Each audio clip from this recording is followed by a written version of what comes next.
आज मैं आपको भगवान द्वारा बताई गई एक कुशल गृहिणी के कुछ लक्षण बताने जा रहा हूँ, क्योंकि स्त्री ही एक ऐसी है जो अगर किसी घर को बनाने में आए तो घर महल बन जाता है, और अगर घर को बिगाड़ने में आए तो महल का भी खाक बन जाता है। तो इसलिए एक कुशल गृहिणी में यह 3 लक्षण बहुत आवश्यक है।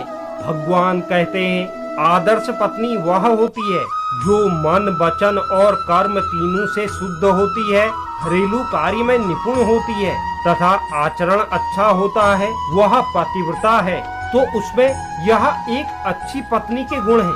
पत्नी का धार्मिक होना भी आवश्यक है।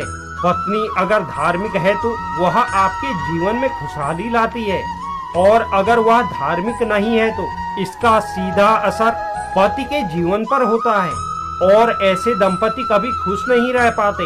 पत्नी को हमेशा धर्म से जुड़े नियमों का पालन करना चाहिए, हर दिन भगवान की आराधना करनी चाहिए। इसके अलावा पत्नी में संतोष होना चाहिए।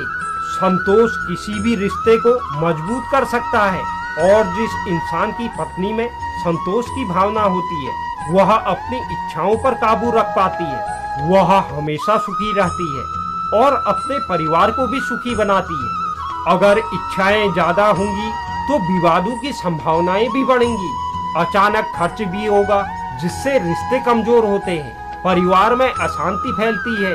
इसलिए संतोष का भाव रखने वाली स्त्री को ही उत्तम पत्नी कहा गया है।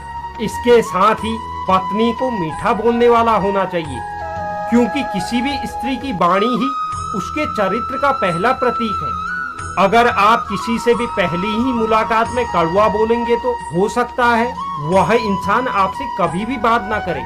इसलिए कोई भी स्त्री जितनी मधुर वाणी बोलती है वह उतना ही श्रेष्ठ माना गया है।